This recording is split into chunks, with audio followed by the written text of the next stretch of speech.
திருச்சிற்றம்பலம். சுவாமியோடைய நிலையை பார்த்துட்டு வரும்படி வாயு தேவரை அனுப்பினார் பிரம்மதேவர். அதை நந்தியம்பெருமான் தடுத்து திரும்பி அனுப்பினாருன்றத நம்ம போன ஆடியோவில் பார்த்தோம். அப்போ வாயுதேவன் வேறு மலைக்கு திரும்பி வரார். பிரம்மதேவர்கிட்ட கைலாயத்தில் நடந்ததை சொல்கிறார்.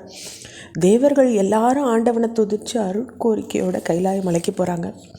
திருநந்தி தேவரை வணங்கி அவர் அனுமதி பெற்றுண்டு உள்ளே போகிறாங்க. திருமாலும் மற்றவாளும் பரமசிவனை பலகாலம் பணிஞ்சு தன்னுடைய குறைகளை முறையிடுறாங்க.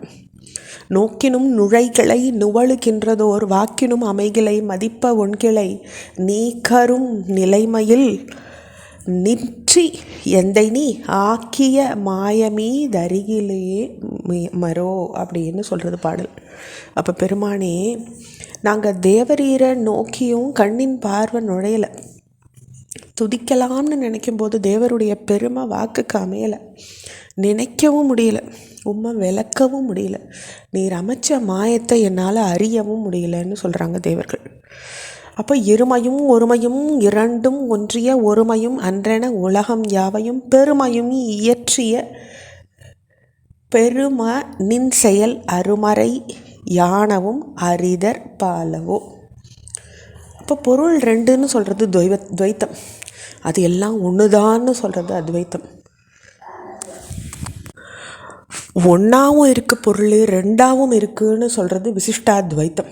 இந்த மூணையும் கடந்து அகில உலகங்களையும் படைத்த பெருமானே, உம்முடைய செயலை அறிய வேதங்களாலும் கூட முடியுமா என்ன அப்படின்னு கேட்குறாள். அருமறை யானவும் அரிதர் பாலவும், அப்படிப்பட்ட அருமறையால் கூட உண்மை தெரிஞ்சிக்க முடியாதே அப்படின்னு சொல்கிறார்.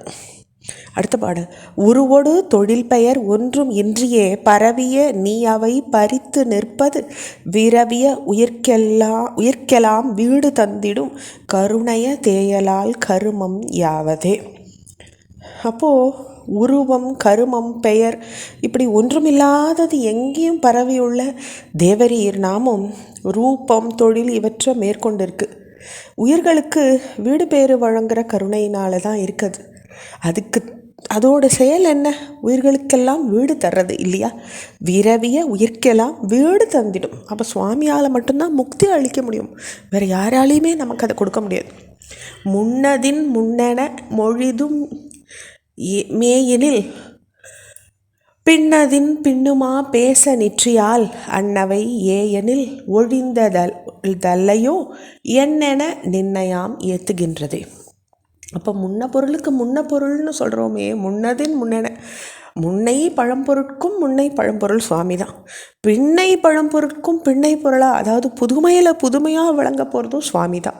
அந்த பொருள் என்னென்னா உன்னையன்றி ஒரு பொருள் இருக்கா என்ன அப்படின்னு கேட்குறாரு இந்த இடத்துல. அப்போ ஒன்றை நாங்கள் என்னன்னு துதி செய்வோம் அப்படின்னு இந்த இடத்துல கந்தபுராணத்தில் கேட்குறார்.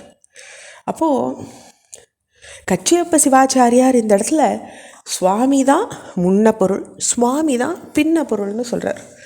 புல்லிய புறம்பொடி ததுவும் காமனை ஒல்லென எரித்ததும் உனக்கு சீர்த்தியோ எல்லையில் விதிமுதல் எனைத்தும் ஈண்டுனன் நல்லருள் ஆணையே நடாத்தும் என் கையால்.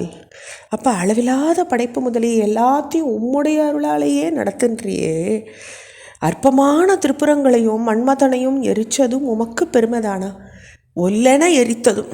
அப்போ இதெல்லாம் எரிக்கிறது உம்முடைய ஒரு மேதகு தன்மைக்கு பெருமைதானான்னு கேட்குறாரு கச்சியப்பர். அப்போ எம்பெருமானே, சூரபத்மநாதிகளால் பெருந்துயர் அடைஞ்சுட்டுருக்கோம். எங்களை இந்த துயர்லேருந்து விடுவிக்க உமக்கு ஒப்பா ஒரு திருக்குமாரனை கொடுத்தருள்கன்னு தேவர்கள் வேண்டிக்கிறாங்க. ஆதியும் நடுவும் ஈரும் அருவமும் உருவும் ஒப்பும் ஏதுவும் வரவும் போக்கும் இன்பமும் துன்பம் இன்றி வேதமும் கடந்து நின்ற விமல ஓர் குமரன்றன்னை நீ தரல் வேண்டும் நின்பால் நின்னையே நிகர்க்க என்றார். நின்னையே நிகர்க்க, அதாவது உனக்கு ஒப்பான ஒரு குமரனை கொடுக்கணும் சுவாமி. அந்த குமரன் சூரபத்மனால் நாங்கள் படக்கூடிய அந்த பெருந்துயரை போக்கணும்னு தேவர்கள்லாம் வேண்டிக்கிறாங்க. தொடர்ச்சியை மடத்து பகுதியில் பார்க்கலாம். ஹரஹர மகாதேவா.